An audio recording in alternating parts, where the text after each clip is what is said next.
Van harte welkom bij Blue Tiger Studio. Vandaag is verschenen Epoch 12, het juni-nummer van Epoch. En dat betekent dus ook het einde van de derde jaargang. En straks gaan we door met de vierde jaargang. We gaan gewoon helemaal door met mooie nummers maken. De Agenda 2030, de Sustainable Development Goals. En dan gaat onvermijdelijk de vraag opspelen, bij ons tenminste en bij u ook. Wat moeten we doen? En daar hebben we al een keer een boekje over uitgegeven van David Engels, de Belgische filosoof en historicus. Een schitterend boekje wat u cadeau krijgt bij een abonnement op Epoch Magazine. Maar ja, daar kun je natuurlijk niet een nummer naar vernoemen. Dus wat moeten we doen? Waar liggen nog mogelijkheden in vrijheid? Hoe kunnen wij ons denken zuiver houden van allerlei dogmatiek en ketterij waar wij mee geïnfiltreerd worden of geïnfecteerd raken? Door massamedia, door politiek en beleid wat zo verschrikkelijk zwaar op de maag komt te liggen na jaren en jaren van censuur. Nou ja, dus wij dachten, wij gaan een nummer maken hierover. Er staat een prachtig interview in met Ewald Engelen over zijn boek Ontwaakt. Ik doe een klein verslagje van mijn reis door Zwitserland. Mijn laatste reis door Europa, zoals u die heeft kunnen kijken. En wij hebben een enorm uitgebreid debat met 4 heren aan één tafel, die hier ooit heeft plaatsgevonden, hebben wij uitgewerkt en opgenomen in dit blad. En dat is het debat over de grondwetswijzigingen die nu staan te gebeuren en alle implicaties die die wijzigingen hebben. En dat is een heel fundamenteel debat geweest, waardoor wij besloten hebben, dat gaan we uitschrijven, uitwerken en dan gaan we wel overwogen in Epoch Magazine afdrukken. Dus dat vindt u ook hierin. Schaf hem even aan, want we hebben er weer heel veel in gekocht. Net zoals nummer 11, net zoals nummer 10, want die vlogen de deur uit. En dat gaan we dus ook nu doen met het vrijheidsnummer. Het is zomer, wij genieten van de vrijheid en we willen niet dat u in slaap gesust wordt, want dat er in september weer van alles gaat gebeuren waar we niks van verwacht hadden. Er gaat natuurlijk heel veel gebeuren, dus wij willen u in deze zomer voorbereiden op hetgeen wat komt en op hetgeen wat we kunnen doen dan.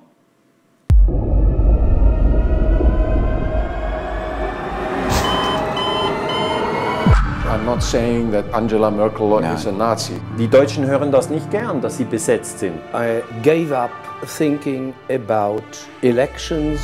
They are managing to destroy our children. A warm welcome. Blue Tiger Studio, not in our own studio. We are visiting people all over Europe for the story about Corona, the crisis of government, and this is a series of talks about philosophy in the times of war, in an era of war. We are in a times of great hysteria, and because we are in hysteria, it's always good to get 1 or 2 steps back and think about what is really going on, and reading books which have predicted the crisis we are in now in the last decade or maybe even last decades. And such writers, such philosophers, they exist. At the table now we are visiting Ullrich Mies in the south of the Netherlands, a German author, a German publicist. He has written many books about the deep state, about many political crises, on Corona. He is collecting essays from many authors all over the world, publish books about the crisis we're in now.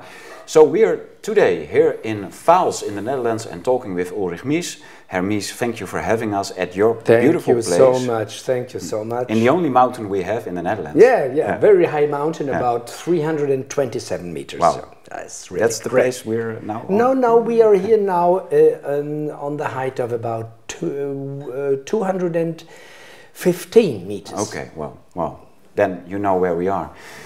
It's only places so high as this are very rare in the Netherlands. It's not snowing. And it's not snowing now. Yeah. It's not cold, it's warm actually. We will talk about the books you write. You're working on one right now at the moment. Or you are finishing the project right now. We are nearly finishing. Yeah. We nearly, as a publisher, in the last phase. I know how hard it is. So it's really, yes. I see many books in German. Mega Manipulation, ideologische Conditionierung in der Democratie, mega manipulation, ideological conditioning in democracy of facade and the deep state. It says a lot about the topics you are writing and thinking about, and I have seen here magnificent books. Carl Schmitt, Oswald Spengler, Agamben, Ausnahmezustand. Yeah. Shall we just start with a practical point, the German elections? Are you? Do you have any Tom, confidence? really, I gave up thinking about elections in a political environment which really does not allow a real kind of election. So for me, really, it is more or less not so interesting. And now I saw a map of the parties which are involved in the coming elections. It's in August, I think, or September. maybe I think August. I think in September. We but it doesn't matter. In Germany, 7 old parties, or 8, maybe not so much. Okay. And then more than 10 new parties are joining the elections. And you don't have any confidence in those new parties? Absolutely not. Because, you have to take into consideration what the whole development which took place within the last about 40 years. So, if you have 5, 10, or whatsoever parties which more or less have the same ideology, which more or less have the same economic strategy, and more or less the same war kind of strategy, or and they think all in the old right-wing schemes. They are, or within this phase of the last 40 years, these parties, die sind zusammengewachsen. You understand what I mean? Yeah, it's a cartel. It's a cartel. Yeah. What we have really is a cartel. So, and what does the new parties that are joining the elections? What chances do they have? I don't think they have a chance, because the whole environment of the power structure is the same. Okay. So if there won't be fair elections, or if there are fair elections, then you have perhaps a new party with the new nice guys, new nice ideas, or so on. These new parties will be disturbed if they get any kind of chance of power. Okay. So that what was going on in Germany? They have to join the system, and if they won't, they will be killed. They will be killed in one way or another. Yeah. That is what was going on with the SPD, Social Democratic Party. That was with the Green Party, parts of the Left Party, with the Pirate Party. And you have this kind of taking over power, I think more or less a secret kind of policy, or secret kind of police, or ideological partners, or so. I think what you say is true.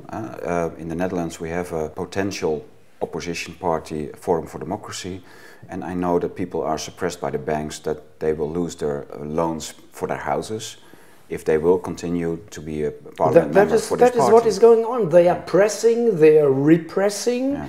If you have multiple channels, so absolutely. The bank can be an instrument, a school can be an instrument, another job, or a wife's job. Absolutely. They can use many... So there are so many possibilities of repressing you and repressing your will of expression, that and that is really what is going on, especially in the field, maybe in the field of the new parties, but what is really actually going on in Germany and in other countries is repressing alternative media. So that is really what is going on. So friends of mine, the bank accounts were cut, or bad news about them, or even campaigning against them. It's all the same strategy all over Europe. It is all over Europe. Or we are living in Europe, so it's all over Europe. It is kind of a new kind of warfare. Yeah. We are in a kind of civil war now. In the past, what there would have been war, real war. Yeah. They went over to kind of civil war against the real the whole public. Yeah, the real distinction between war and civil war is very vague at the moment, because war was always between nation states or tribes, even, but they were fighting. It was a kind of horizontal fight. And then, when the nation states were more mixed together in the supranational structures, then the phenomenon of war transformed to civil war. That the international elites were all fighting their own. But not to citizens. forget, they kept their old forms of war. Yeah. Still. They are still going on with that, you know, and that was the lecture we became about 9/11, for instance. Yes. So they really fucked up the whole Middle East countries. I know you have studied phenomena like Gladio and the NATO behavior. Isn't it true that all those things there was an imaginative enemy outside or inside the border, which had to be kept alive in order to Tom, the strategy of tension under the own population. Right, but they had really their enemy, and that was the left of Europe. And yes, the enemy within. That was the enemy within, and all that what we are talking about is not a new phenomenon. So we have these wars. Yes. Wars in for instance, in Middle America, South America in the 60s, 70s, 80s, and so on. Yes. Implanting dictatorships in El Salvador or Guatemala or whatsoever, and we had and still have this kind of inner war, for instance in Italy, so that the Communist Party was not able to take power and go together with the Christian Democrats in the 70s. So then what did they do? So they did their strategy of tension and started with inner terror. With interior terror. Yeah. So you have a kind of parallel. You have that outside war, and you have that interior war. Always. Yeah, but it was always going along. The enemy within is the same as the enemy outside. More or less, right. An equal. More or less. And you see the nation state acting from the border towards their own inwards and outwards. Right. They use the same against each other. The enemy within and the enemy outside. Yeah, but now we are with Corona we are really in a new kind of era, because. So I'm very curious what the difference exactly is. I think the difference is that in the old days. And the old days were 2019 and before. You had more this fight against communism, socialism, leftism, and so on. And now they went over terrorizing whole populace, whole populations. In France, in Britain, in Germany, in the Netherlands, in Spain, whatsoever, in the US, in all countries. So this new Corona crisis is a terror crisis against whole populations, even against the whole civil population of the whole world. So that is absolutely new phenomenon. That was not the case in the old days. No, but still you have prophets who saw in the 70s and 80s in what way the society or the international order was developing. And for instance, I've learned a lot of Peter Sloterdijk, not the man from the last years, because he's more or less a coward. But in the 80s, he wrote marvelous books that, in the essence of neoliberalism and in the liberal spirit, he distincted the battle of what he calls a second reality against the first reality, so that the first reality is our reality, the reality we live in. We have to work, we have to eat, we have to form communities, families. Right. marriages, get children. That's the first so the reality. normal life. The normal life. Yeah. And then the second reality is more ideological and is parasitizing on the first reality. In a certain degree, the first reality can handle that. But when the second reality becomes too heavy and too dominant, then the first reality becomes in a mode of mobilization, so in a kind of narrowness of our mind and of consciousness, and people get in a hurry. There is hysteria, which is very interesting because he didn't talk about the strategy of tension, which is interesting because actually it's the same. When the strategy of tension is kept high under the people, then people have a permanent narrowness of their consciousness. They are focused on focused on anxiety. They are not autonomous, so they're losing their self. Right. And that was something I learned from Peter Sloterdijk in his book Euro-Taoism, which he wrote end of the 80s, I guess, and which was translated into Dutch. And I couldn't believe what I read because he was a real eye-opener. He was such a prophet about how this elite and their second reality, their fake money, how it is parasitizing on the normal world.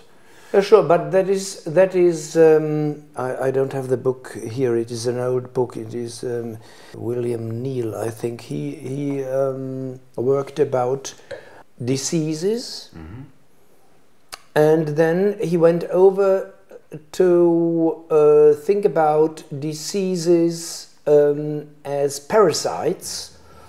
And parasites, who are the real parasites of the civil society? Yeah. There's really police, military, politicians, and certain kind of the economic elite and big corporations, financial industry, and so on. They do not add real value to the real economy. They are really parasites on this civil society. Yes. And that is what is really going on. And in a different way, you can talk about kind of deep state. So that is the second reality, the second kind of reality. You can even say it is that is really the deep state. So what is so important about deep state discussion is the deep state is nicht wählbar und nicht abwählbar.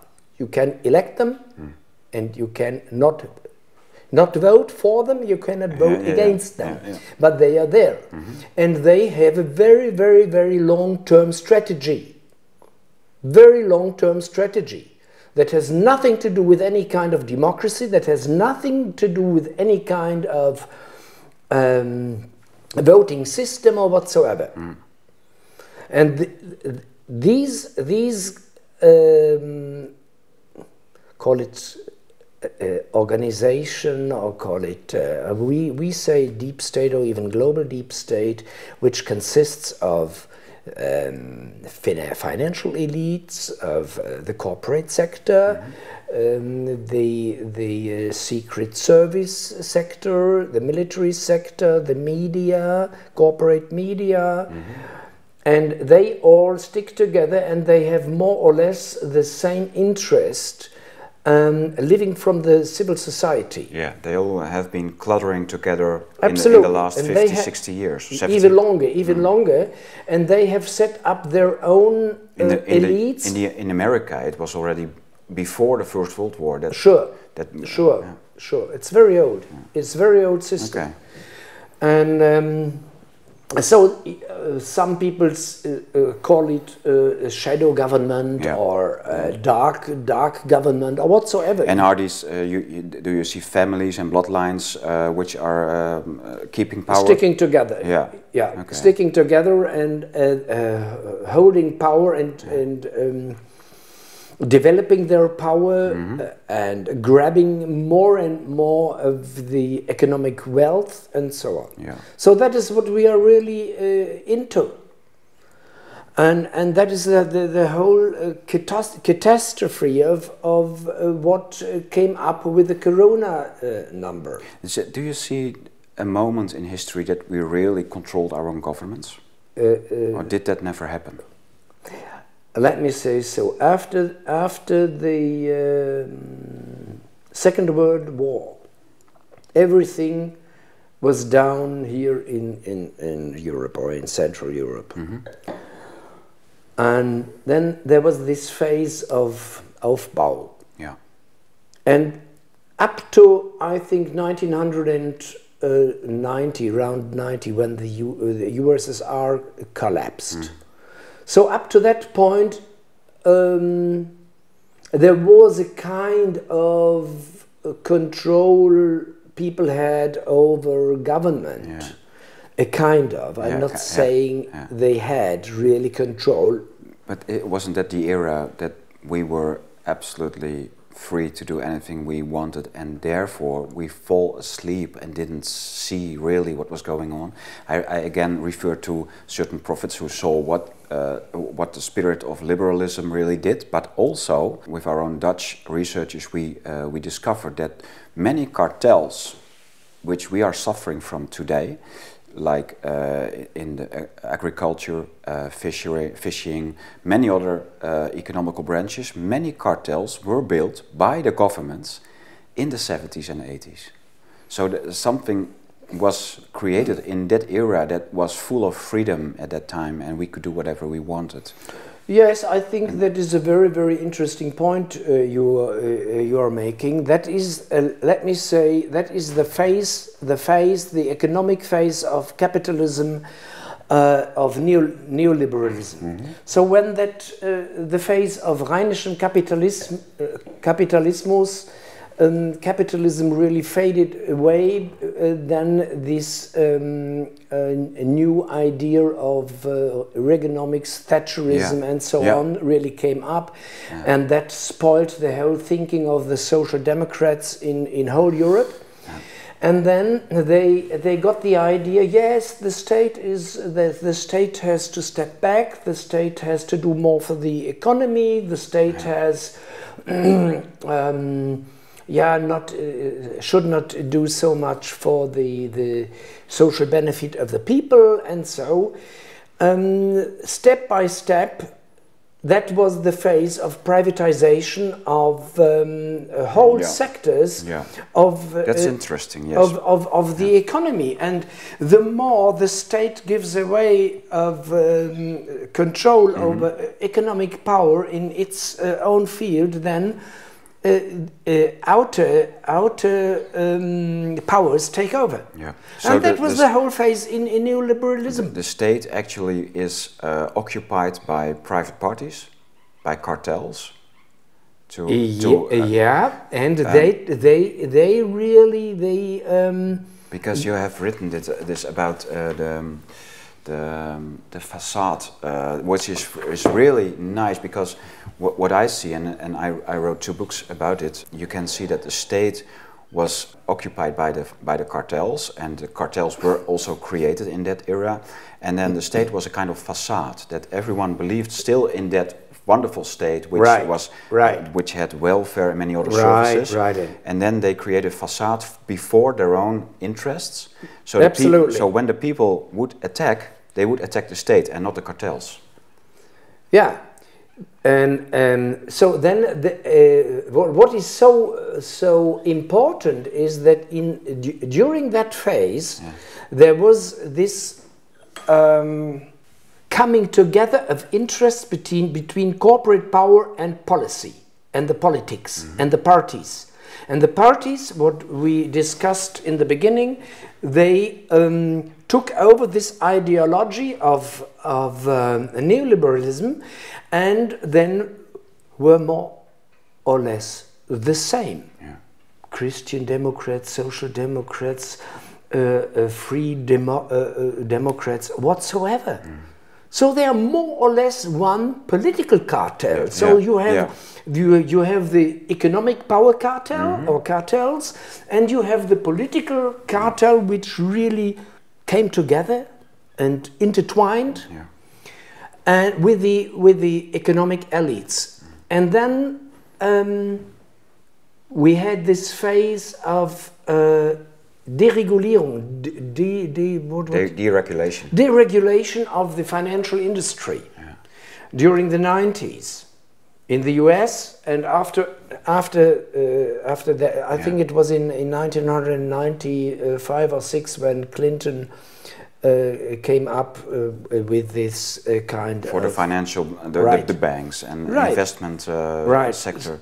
Yeah. Right, and they were all free to do whatever they wanted. They opened the banks for speculation, yes, for the whole speculation industry, and that came over to Europe, and they made the same bullshit here in Europe. What we saw the last 30 years was a remarkable coming of hedge funds. Sure, hedge funds, all these. Those are the biggest companies now in the world. And what are financial? They do nothing. Financial casinos. Yeah. Casino. Yeah. Casino capitalism. And so they spoiled everything. So so they grabbed in the breadth of the whole economy of all countries and took away the wealth of the people. Yeah, and would you say that hedge funds are the same phenomenon in the banking world, in the world of banking, what our supranational organizations are for the political world? They're actually bringing all banks together in the same system, and banks can't do anything outside of the hedge funds. Ja, oder bei diesen sogenannten Kapitalsammelstellen, like BlackRock, Vanguard. Vanguard and BlackRock are the biggest. Yeah. Yeah. And you know, sorry, I don't have the book here. That is of Peter Phillips, U.S. American.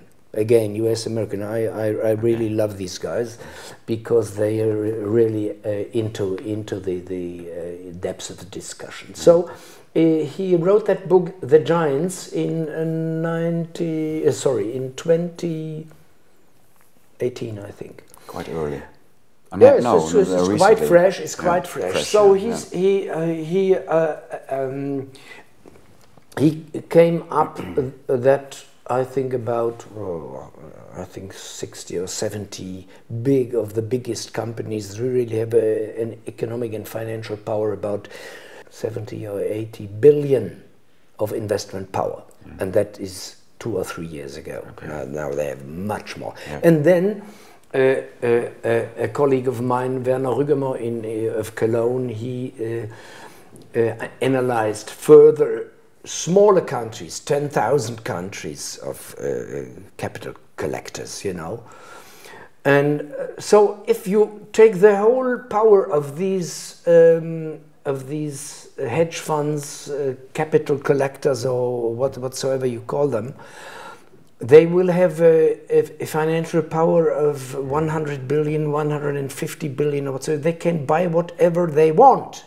They can buy parties, they can set up parties, they can buy think tanks, they set up think tanks, they can buy whole governments, they can buy whole state assets, they can buy everything. And the people behind those hedge funds, are they the same people who are behind supranational organizations? I think they are working together. They are not necessarily the same guys, but they have their deep state structures, yes. And that is what you said what the banking industry and the hedge funds on the one side and the think tanks and the political sphere on the other side. Mm-hmm. So yeah, absolutely, that is what I see. And who is spoiling the heads of the people? That these guys of think tanks and my colleagues of political science, social science, and manipulative psychology. And what's the world that they want to create? They want to create a new world of power, absolute power. Get rid of democracy. That is Klaus Schwab and his guys, and he is only the organizer of this World Economic Forum, and the guys who are behind him, that is the real power industry. Yeah, because he's a puppet, you say, or not necessarily a puppet. He is one of them. He's one of them. He's really one of them. Because in the beginning, he was just a nobody. He was a professor, and he worked on a platform, and the platform was for the most rich people on the world, most influential, but then he most powerful. set it up, and he got stronger and stronger and stronger, and he collected more power, and then economic guys, the economic power, political power, military power, but police power, he is a security power, all they are in that sphere. But Klaus Schwab is a mystery. You see, George Soros has a fortune, Bill Gates has a fortune, but Klaus Schwab, he only had the platform. And what on earth was happening when the most powerful people entered his platform? Why? Because he gave them a home, a kind of home for his crazy ideas. He's a really crazy guy. Because he made a platform, and he made the conditions for the platform in favor of those rich people. Absolutely. That was absolutely, the reason. absolutely. Okay. And he is not a stupid guy. Really not. Absolutely not. Absolutely not. No. So that when some people think, oh, they are crazy or so, they are transhumanists.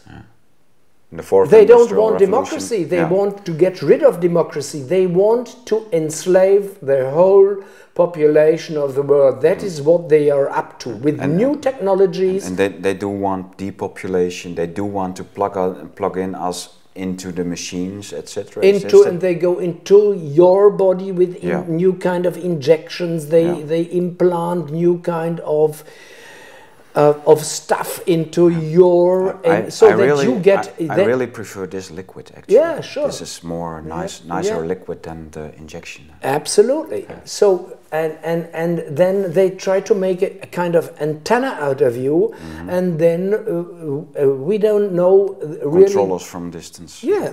What is going on in perhaps 1 or 2 years when they switch on the 5G or 6G system?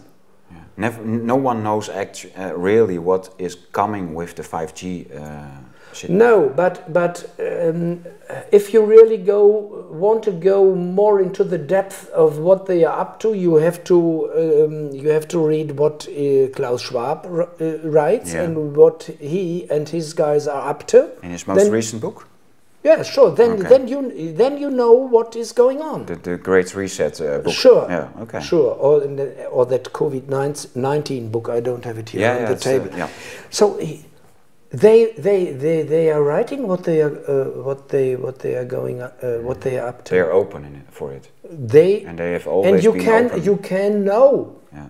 What? But the broad public is so damned stupid that they don't even. Would you say it need to be translated into Dutch because people need to know? Sure. Yeah. Absolutely. The most things you can learn from your enemies, not from your fair friends. You have to look what are they going to do? What are they saying? And they say what they are going to do. You just have to listen. And then there are these idiots in the media talking about Verschwörungstheorie. Conspiracy theories. Conspiracy theories. Yeah. They are the conspiracy guys. They have a conspiracy. They don't have a theory, they have a conspiracy. Yeah, they are doing it. Yeah. They are doing it every day. And when we are talking about what they are planning to do, we are the idiots. Then we have a theory. Yeah. It's nice, eh? Yeah, that's very fun. It's funny. It's really funny. It's really funny. So what you see is they are working on all levels, on levels of psychology, of psyop. What is this? Yeah, here. The psyop thing. Yeah. You showed me this book. Can you tell me about this? This is marvelous, and this one. That is what they are up to. So they studied what can you do with people. Yeah, but it's amazing what this book.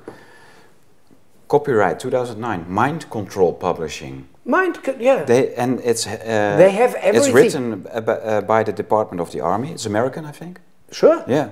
So the American Army wrote a book published by Mind Control Publishing about psyops. And this is a conspiracy, or No, that is science. It's real. It is really science. Exactly, it's real. And that is, all these books, I told in the beginning, this is one part. The other two parts are, I think, that both double of the pages. Three parts. Yes, I don't know. Okay, so that is the experience of 100 or 200 years of manipulating people and of war science and of depressing and repressing people and what you can do with people. Interesting. You say 200 years of where do you see the origins of all this operation? It's military. It is in so you say England or the French Revolution? I think it is. So the best guys really in all that were, and many people say are still the British. Yeah. Okay. Yeah, and that they have that gigantic experience of colonialism and repressing people and holding people down in India or still the British.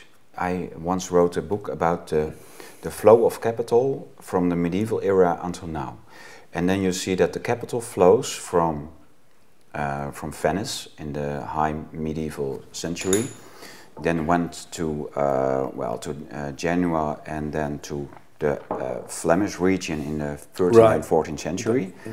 Spain, Portugal. Not Spain. Portugal and Spain kept their gold from south. They had their own capital. Right. But the capital that flows, you see from Italy, when you see from your side, Italy, and then up to Flandria. And then when Spain get control of Antwerp, then the capital flows to Amsterdam. And then from Amsterdam in the 17th century, then it goes to London. It's and then you see the ascendance of Great Britain as a world power in the 18th and the 19th century. Right. And then you slowly see another transformation to New York. Right. And I would say it's somewhere, the capital is somewhere between New York and London and Shanghai. I can't put a finger on it, but it's... For me, it was, just now, it was not the discussion about capital flow, it was the discussion about experience, who had the most experience in science. That's my point. So I want to ask you, do you see a parallel between the centralizations of power in those, like in Flandria happened, in Amsterdam happened, in London happened, in New York happened, now the military power, the military power went over to the US. Yes. And they are working together. Yeah. There is excellent cooperation between these two countries, and I often read that the most experienced guys in PSYOP were the British, and then working together with the US, they took over their knowledge and so. And but you have been studied financial history. You're an expert in it, and you have studied the history of PSYOPs. So that's so interesting. I really have to go further into that. Okay. I'm really scrapping. You're exploring the subject. You're right. Okay. So I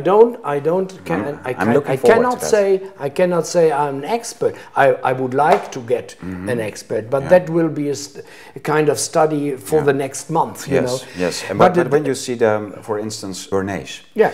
And after the war, you see MK Ultra and other American experiments, which would have never come up in a British mind, I would say. They are really pushing the agenda to a higher level of PSYOP. That may be, but I am absolutely convinced that there is an excellent cooperation between these two. Absolutely, because we have these 5 eyes. We have this working together in the security field of US, Canada, Britain, New Zealand, and Australia. Okay. So it is really a kind of very, very good interrelationship between these powers. So. and they are sharing their experience there. For me, there is no doubt about it. Yeah. Okay. Yeah. And it's true that then Bernays came with his experience, but he came from the field of selling goods, marketing guy, and then he wanted to transfer, or he transferred his experience into the political field. Yeah. To steer democracy into a direction the elites want to but what is really the focus of PSYOP is winning war without really one bullet, and that is what you can find in here. Okay. They are, and it really is going on, and that is functioning, and that is what we started with: war against people. Yeah, and that is what we are into now. Not one bullet so far. Not one bullet.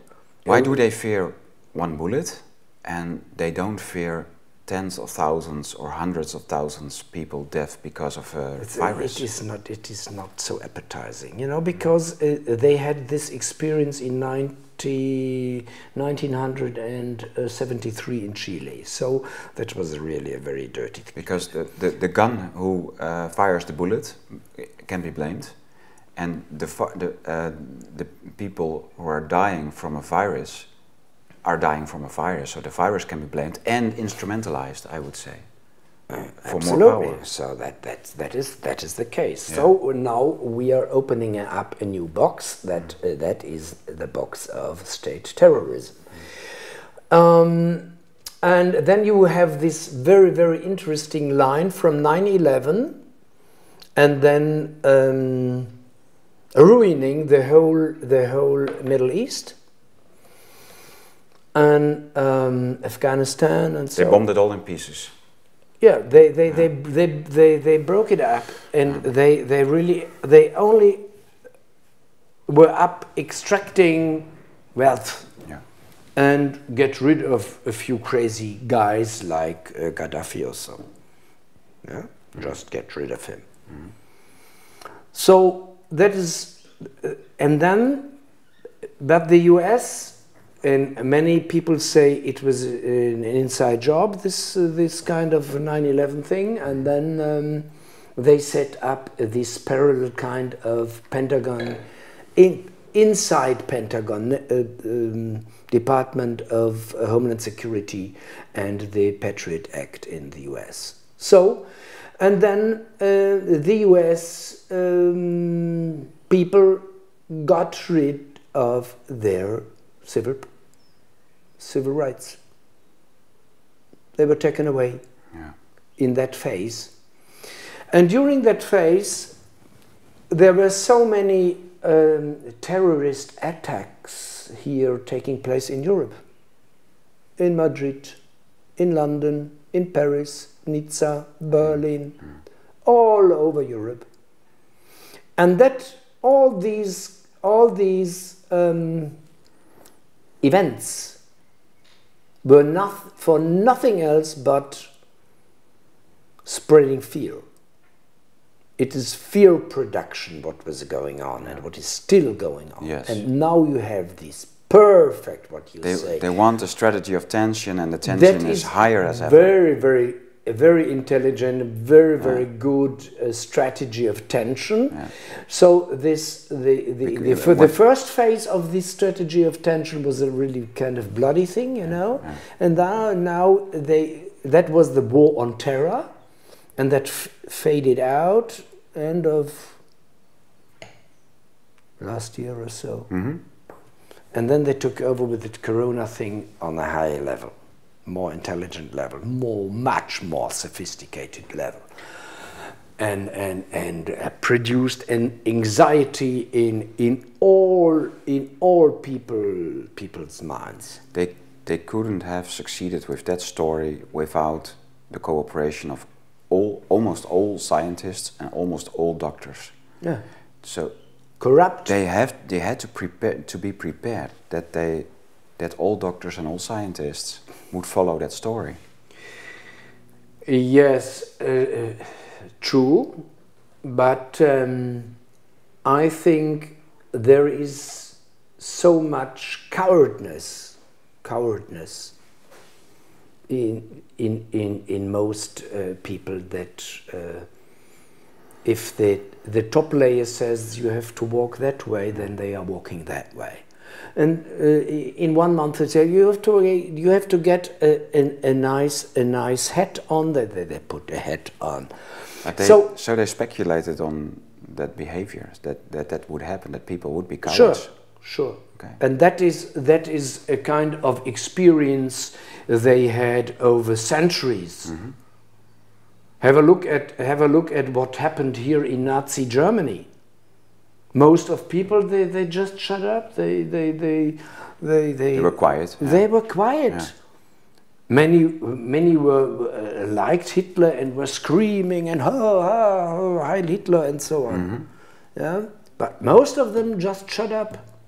Feige Leute, haben die Schnauze gehalten. Yeah. Yeah, and that is what here is going on again. Yeah. But now on a complete new level, broad level, worldwide level.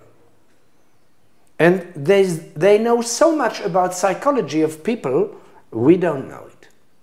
We don't know it. So it wasn't speculation. They were sure about it. More or less sure, and I think there was this first phase of lockdown in mid-2020, and then they looked what is going on, what is really happening, and then we had this Demokratiebewegung in Deutschland, democracy movement in Germany, only 5% of the whole population, or not even that, and 95 are just shutting up. So we can go further. Yes, but still it's remarkable. When we were in Berlin for the great demonstrations in August and September, well, there were maybe 2 or 3 million of people, and then we heard that the police had shut down the city. Do you have hope that maybe we have possibilities to change the direction of what they want? I don't know. I hope so very much. And maybe they made too many mistakes in that injection program, you know. So that is what I see might be a possibility. So if really in the winter season many people will die because of these injections, then they maybe they get a real problem. Yeah, but many people have died. Official numbers in Europe, in only Europe, 12,000 people died from the injection. Yes, and then you can see that they are really dirty guys in the governments, because otherwise they would not have allowed this cocktail, this injection cocktail, you know.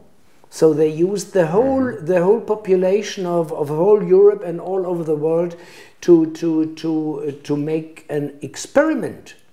What might come out of it?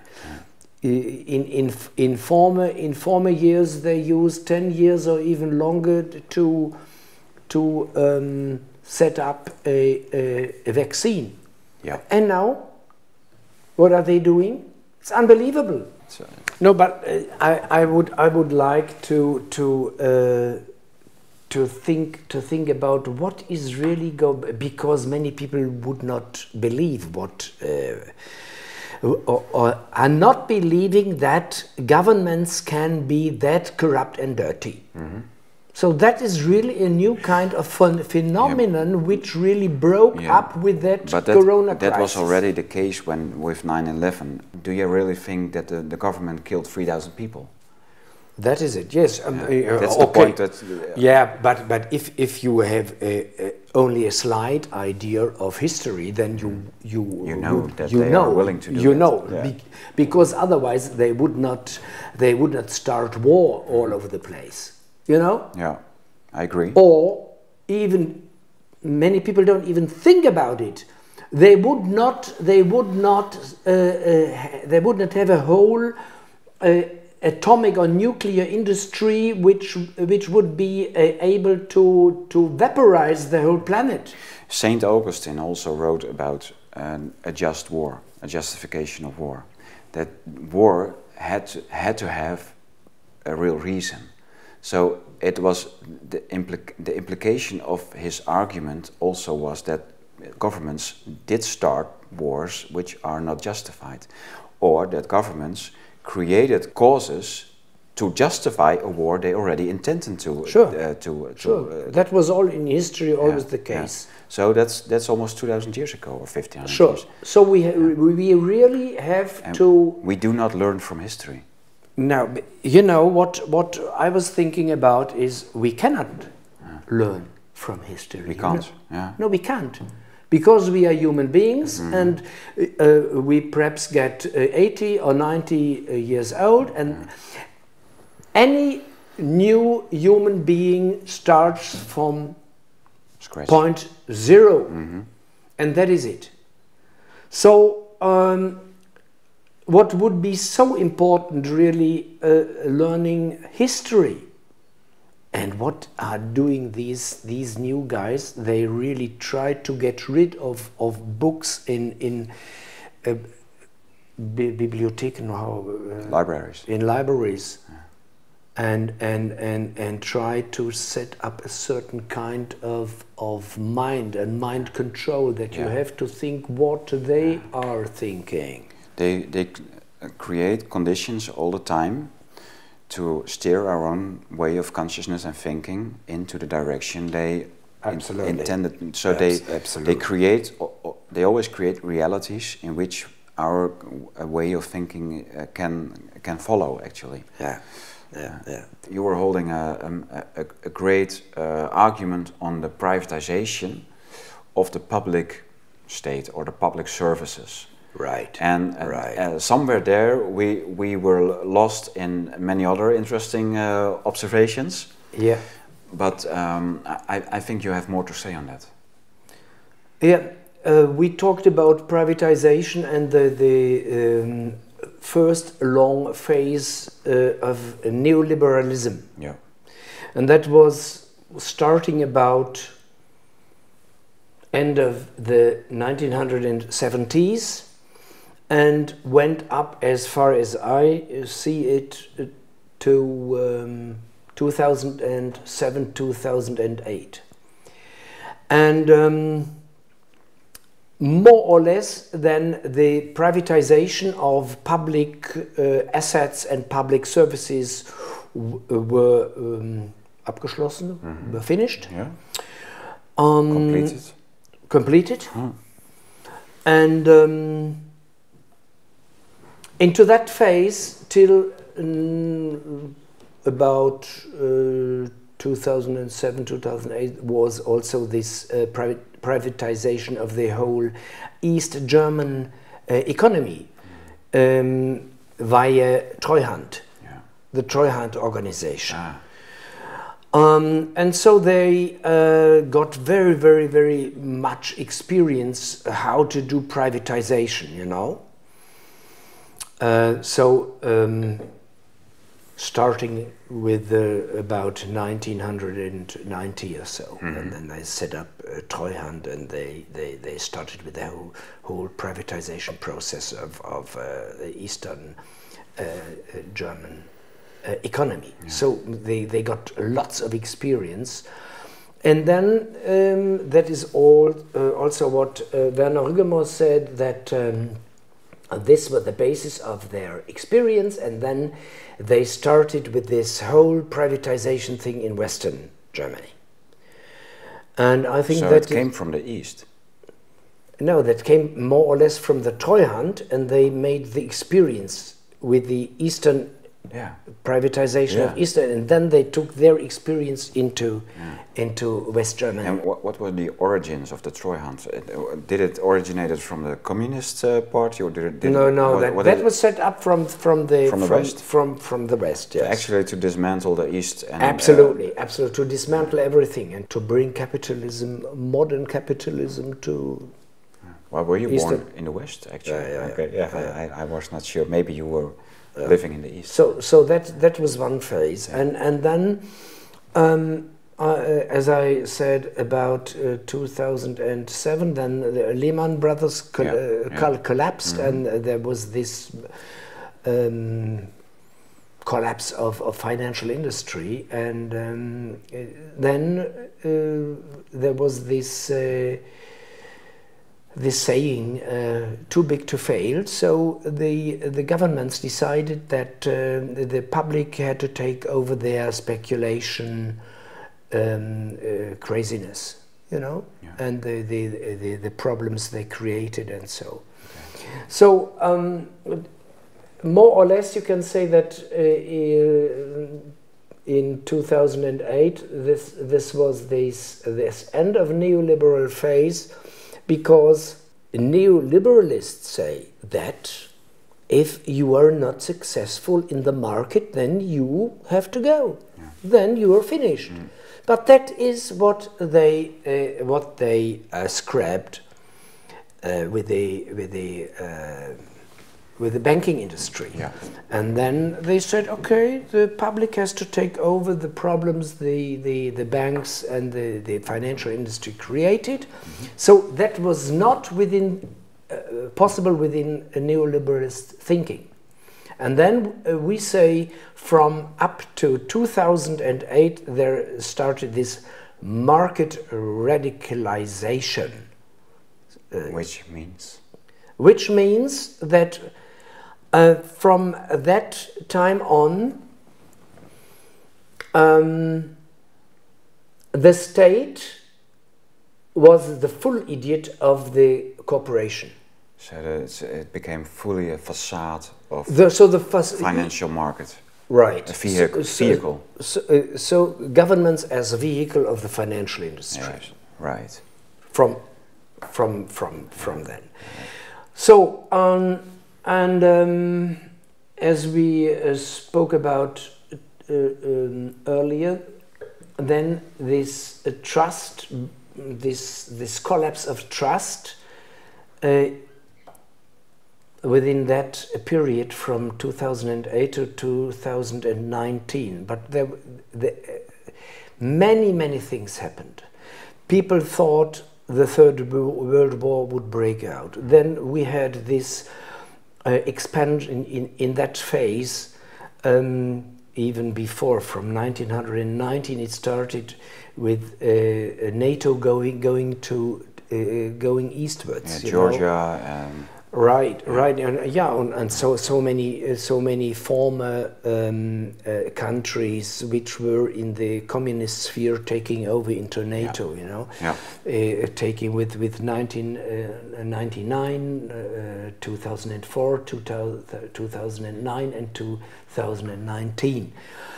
So they took all the countries over into the Western military and ideological and economic sphere. So that was it within this phase. Then we had in the end of 2019, people were really anxious about a new war breaking out, and we had these catastrophes, environmental catastrophes, fires all over the place in Australia, in Sumatra and Amazonia, Brazil, and Brazil, and so people really got crazy about what is really our future now. So, and then they came up with this Corona number, because people did not believe any longer in the system, and then the elites were really getting nervous. So we were forced to re-believe in the system because yes, kind of re-belief, but I think it was more a kind of a war strategy, taking over the public thinking, and finding back to dominieren, to dominate the public thinking via media. because that faded away. And then we talked about this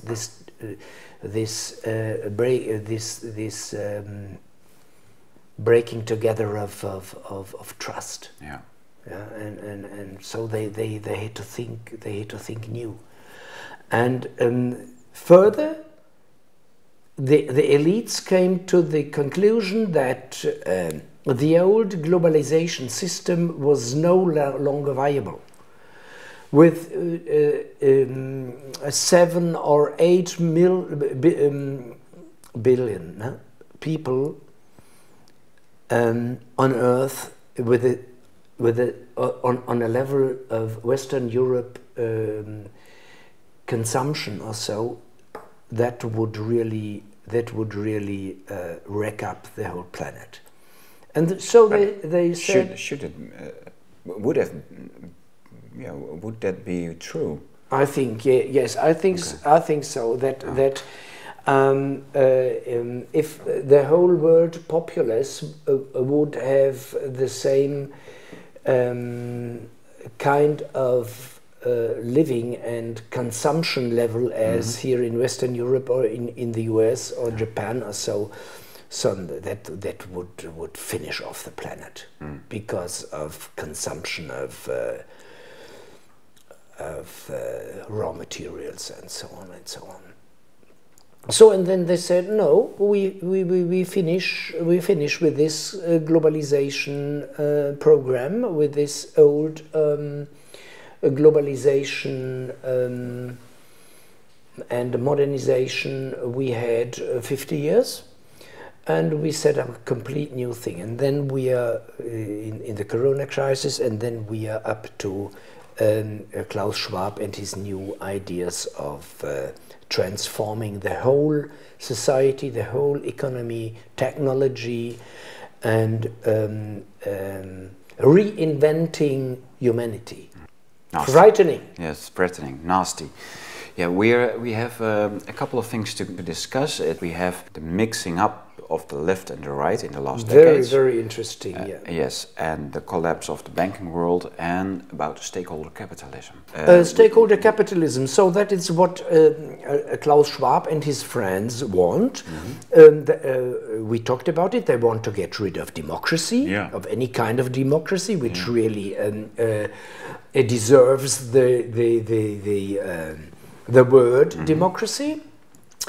And stakeholder capitalism is the new wording, and what is it? What is it? Stakeholder capitalism is that all people who are really in a kind of power, governance, corporate capitalism, financial industry, the thinkers, the think tanks, and certain kind of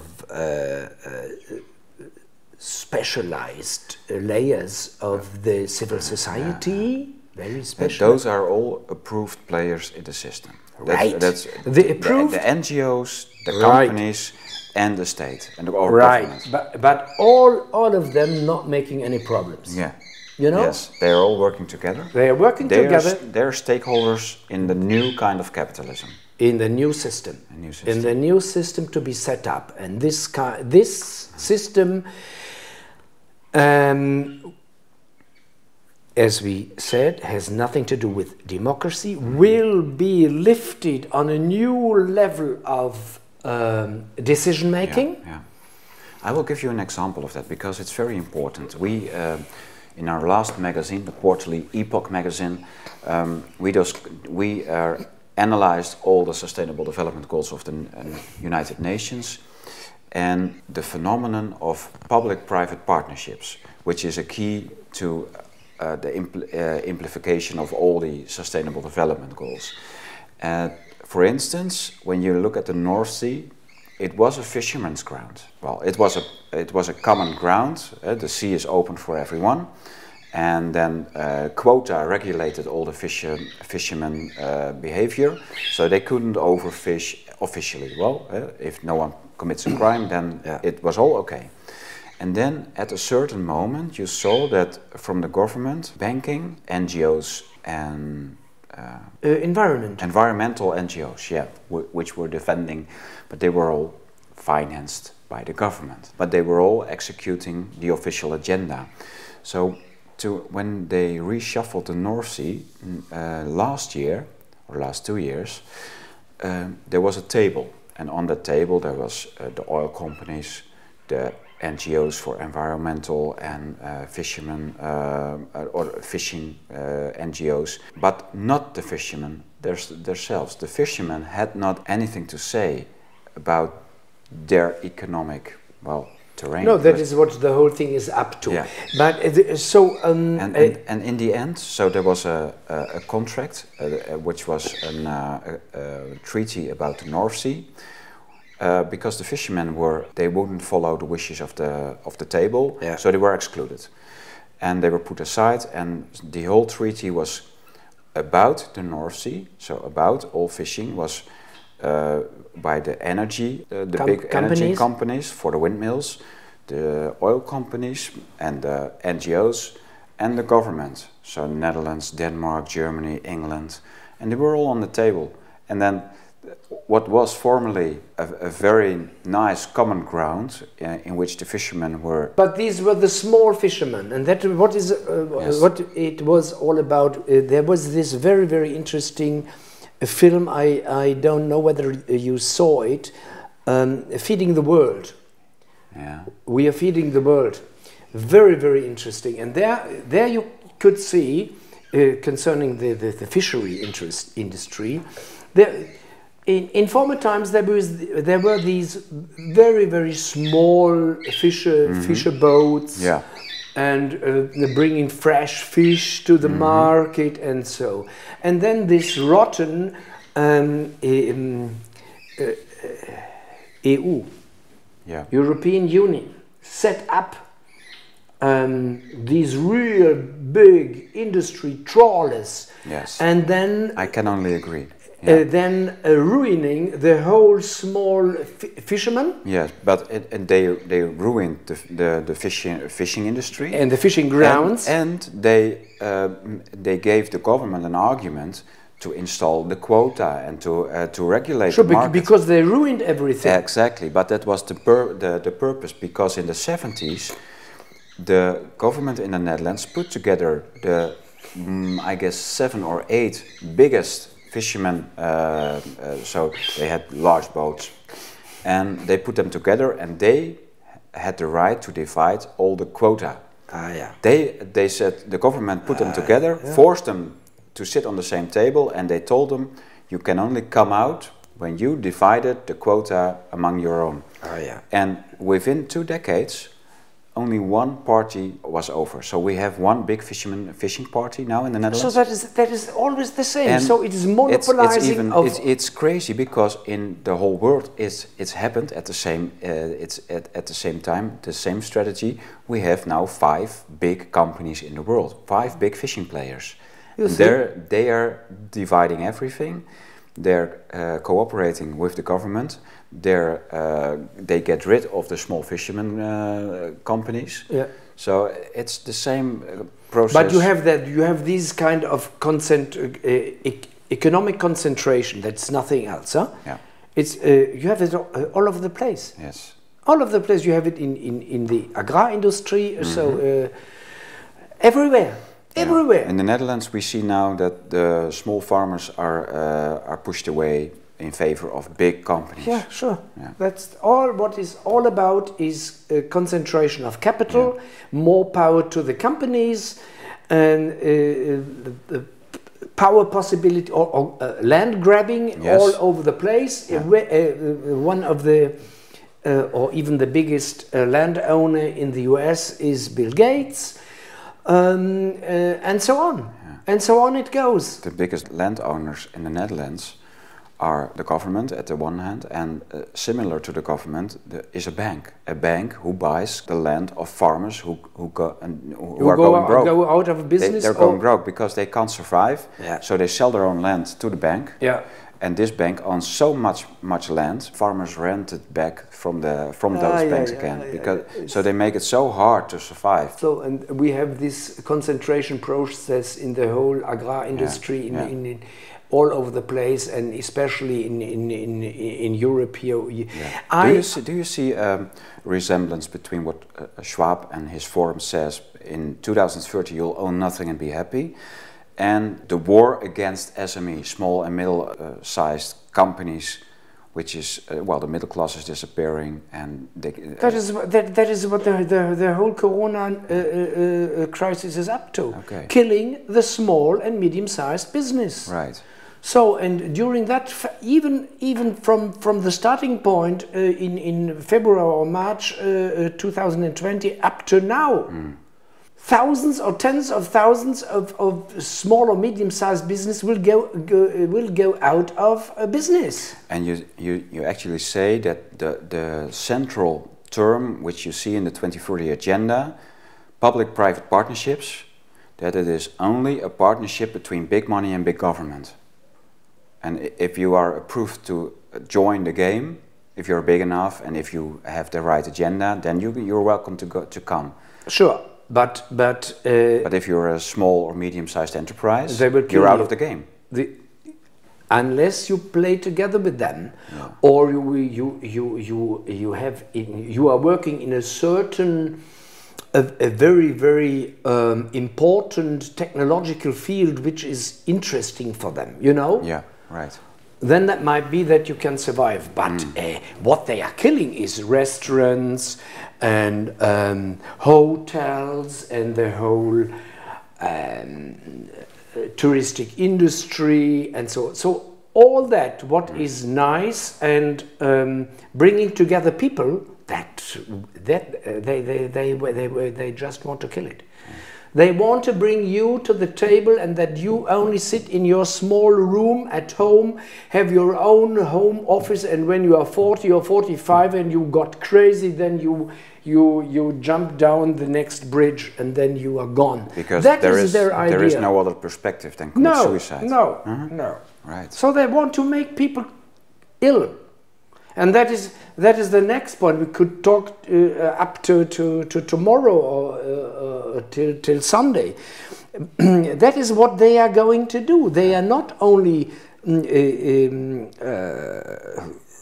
injecting this new cocktail into your body, but they, in parallel with this, is ruining your good psychological feeling and your body, your normal being. on the basis of ruining your immune system.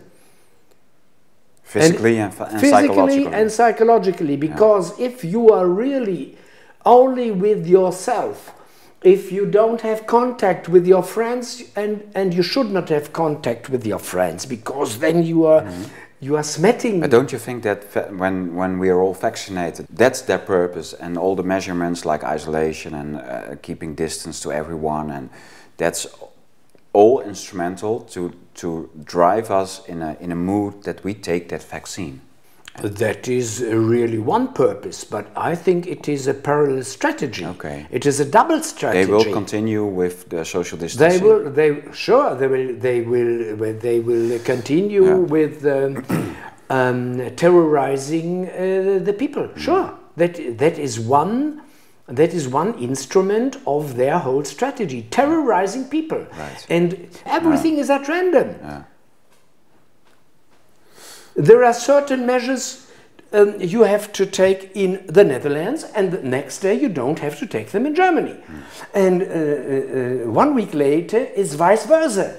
Or in Austria, it's that way. You are not able to sit on a park bank, or you are not allowed skiing, or you are not allowed this or not allowed that. And maybe they will stop me at the French border because I would like to go to Spain. They are terrorizing. It's terrorist. Yeah. They create a level of insecurity because most of the times you can pass.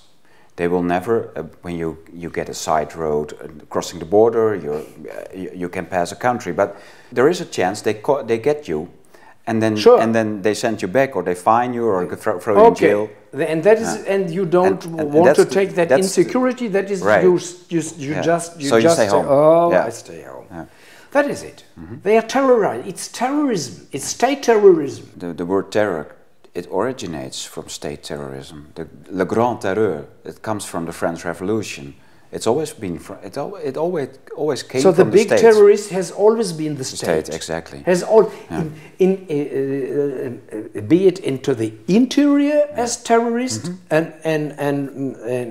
or exterior making war. Yeah, your fellow German Andreas von Bülow.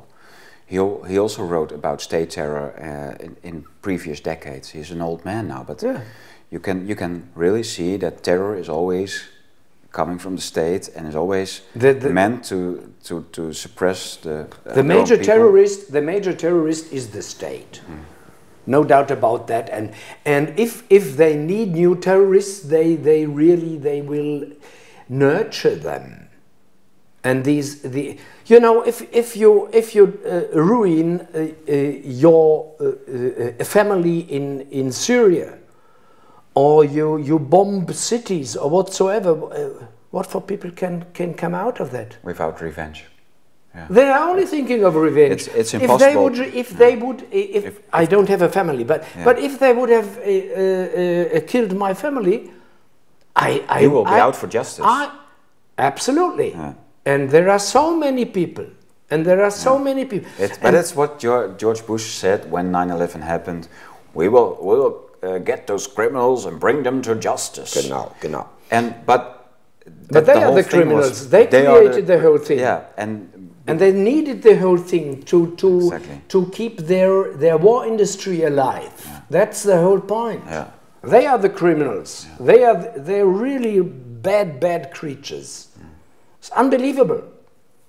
And maybe we should talk a few minutes about what happened to the left in Europe. Or maybe in the US. I don't know about the US enough. There is no opposition against that whole Corona regime from the left. Yeah. How does that come? I'm coming from the right, and I'm wondering the same. Where's the right? Where is the conservative idea that we are autonomous people and that the state is a creature which we should oppose, and which we should control, and which we should criticize? On the right, we have the same questions as on the left. So what is the original idea of the right? The right wants to be wealthy. The right wants to have control. The right wants to push back the state, and the right doesn't want the broad masses to get control over power. Yeah, but that was the original idea of the right. I would say that would be quite a good description of liberalism. Okay. Yeah. Because when you read paleo-conservatives like Paul Craig Roberts, I think those people originate in the real right. Okay. Yeah. Yes, but now they are now my friends, you know. That is unbelievable. But the same happens to many. That is unbelievable.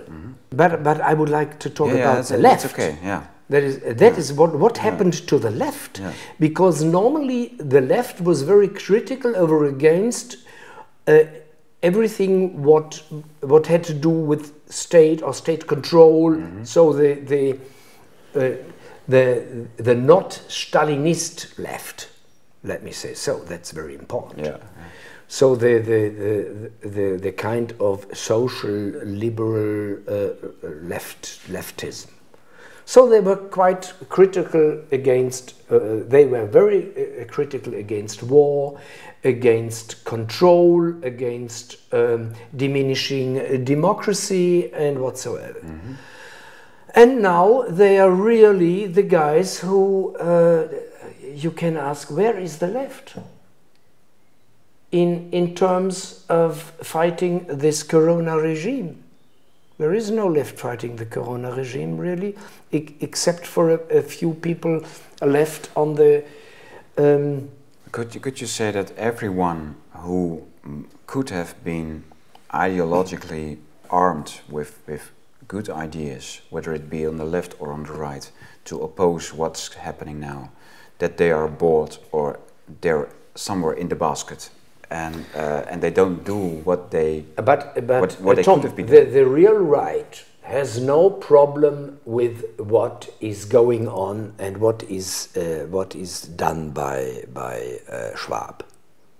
So the hardcore right. I know many people on the right who have a real problem with that.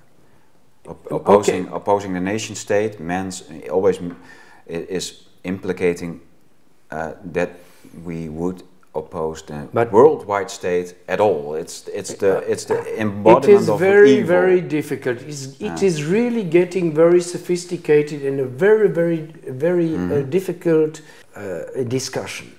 The hardcore right are the rich, the very rich, the most rich of the world. And these are the billionaires, and these are the guys which have control over Vanguard and I don't see how they could be right, because they're controlling all power and all money, and they only want to keep it that way. But these guys don't want any kind of control and democracy. There's nothing right about it. Sure. Sure. This is the traditional right, and the traditional right are the fascists. Yeah. It's really kind of, that is what here Bernd Hamm, so we made this book in... but that's why original right people don't see that fascists or Nazis are really right. They are not right. Yeah, so that is then it's really getting when you're reading the Tocqueville or Burke, they would attack this monster at any time. They would even attack the fascists and the Nazis, etc. But then because it's all about creating a system.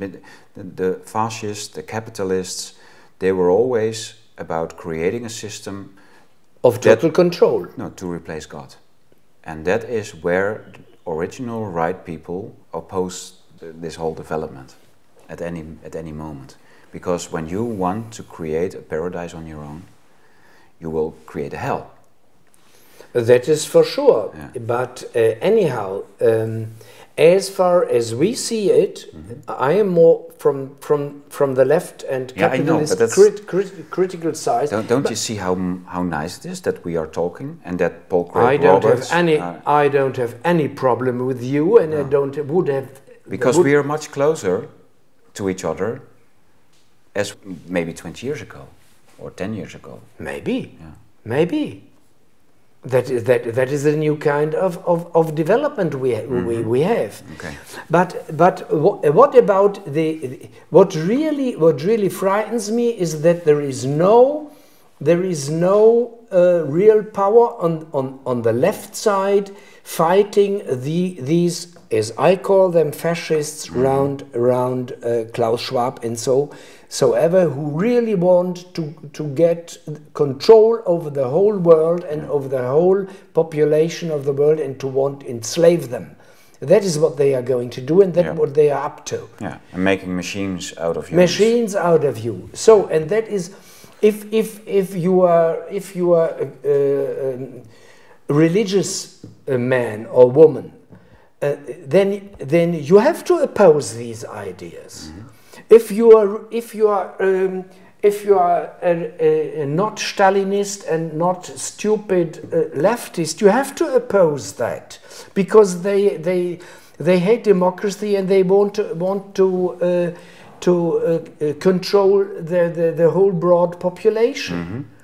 But what brings them together, these new fascists and the state, as I call them, state-controlling leftists, these other guys, they don't have any problem with the overstate, with the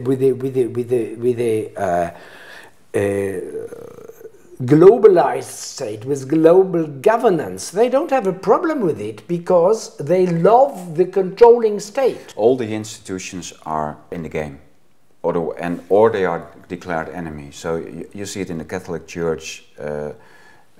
Most of the bishops are in the game because the institutional weakness of churches and many other, it requires a stable mind to resist what is going on now. But they don't have a stable mind now, and they didn't have a stable mind in the fascist period of Germany. They were all, most of the Catholic Church and the Protestant Church, they didn't have any problem with Hitler. Yeah. So that is it. Yeah, they were in the game. So you see that institutions, they are weak against power. Usually you have institutions to empower people, to protect us. But they're... if you are talking about institutions on the basis of democracy and institutions which really stick to democracy, and that is fading away. Right. Yeah. Mr. Mies, I think we could go on and discuss lovely things about all which is good and evil in the world. Yeah. For days, for weeks maybe. So I enjoyed it very, very much. Thank you so much. But it will still be very interesting. Okay. I want to thank you so much. Thank you so much. For having us at your home and speaking about all these important things at the kitchen table. Sure. Yeah. Dear people, thank you for watching this show. We will come back with other interviews. I hope we enjoyed it all together, this marvelous interview with Ullrich Mies, German author. Are there books you translated into English or? No, not so far. Only German? Yeah. Yeah. Well, no, but many translations from American authors into German language. Yes, I saw so all these books are available in German. Many translations of American authors and more are in the book, so they're very, very, very interesting. Thank you very much. Thank you. Thank you for watching. We will be back with other interviews of leading thinkers and important people. I'm not saying that Angela Merkel is a Nazi. Die Deutschen hören das nicht gern, dass sie besetzt sind. I gave up thinking about elections. They're managing to destroy our children.